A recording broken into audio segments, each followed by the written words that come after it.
What's up, guys? This is John with Skate Better, and today I am sick.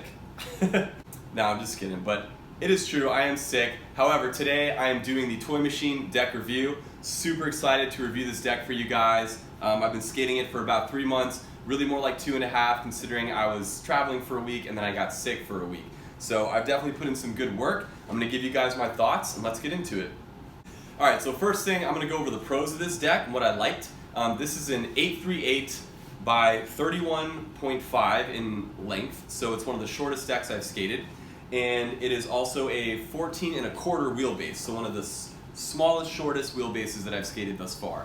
So the pros I would have, first thing, it's lightweight, so a very lightweight deck compared to some of the other decks I've skated. It's also a very balanced shape, so the pitch I would say is average, like scale of 1 to 10, scale of 1 to 10, 10 being the steepest, I would give it like a 6.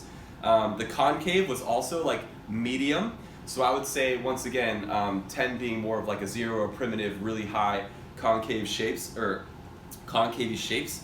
I would say this one was right in the middle, once again at about a 5 or a 6, so like slightly mellow, but still with a decent amount of concave to be able to do tricks and get a good amount of pop.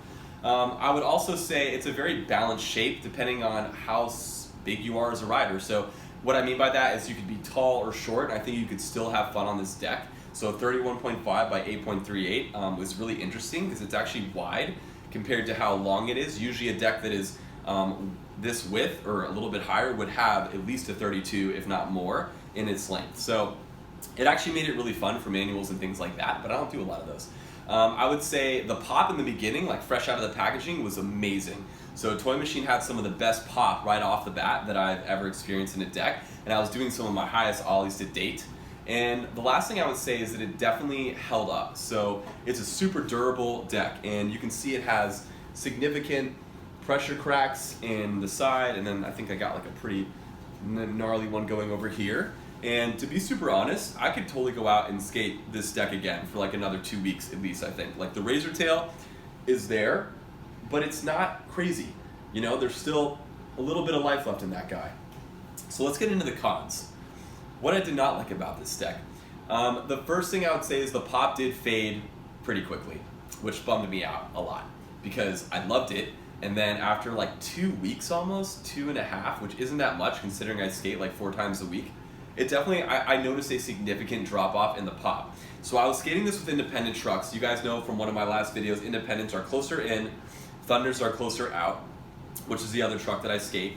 And in the beginning it felt so good because it had amazing pop, and I felt like I could really get right on top of the truck. And it being a smaller wheelbase though, I felt like my foot for my kickflips and things like that was right on top of the truck, which actually like is not ideal for me. I would ideally like the truck to be a little bit further out and have a little bit more sliding room. So it felt a little bit weird not having a lot of space to be able to like put my foot up, or I would have to bring my feet a lot closer together, and I'm 6 feet tall, so like that's not always ideal or my best stance to do an ollie in. So the pop kind of faded. What I did find was I switched to Thunders the last 2 weeks I was skating it, and the Thunders brought it out a little bit more. So once the pop started to fade, like it was still snappy, but I wasn't getting a lot of pop, right? And then once I brought the Thunders back and it brought the wheelbase or the truck base out a little bit more, now I had a better lever to get more pop, and it became a super fun deck to skate again. So just something to consider. That was my experience with the pop. I would also say the other con was the wheelbase being short for me. It just didn't really work, man. I mean, like, I don't do a lot of manuals. I definitely think if you love manuals, this would be a sick deck. But for me, it wasn't great because I'm taller.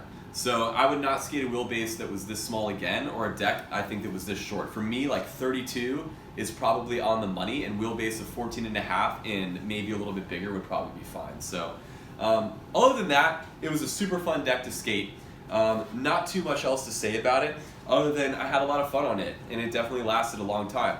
For some reason, I feel like the only people I see skating Toy Machines are like younger people that are just getting into it, or professionals. And I mentioned that about Shake Junk before too. It's like the other thing I realized.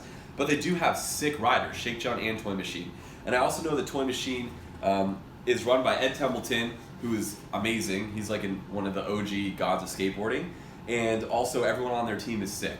So I personally had a lot of fun with this deck. I would definitely pick one up again. And that's pretty much all I got for you guys. So I did include some basic tricks of me skating this deck so you can see what it looked like, me having fun. And if you guys like this video, please feel free to subscribe, like, and comment. Thank you for dealing with my sickness, and I'll see you next time.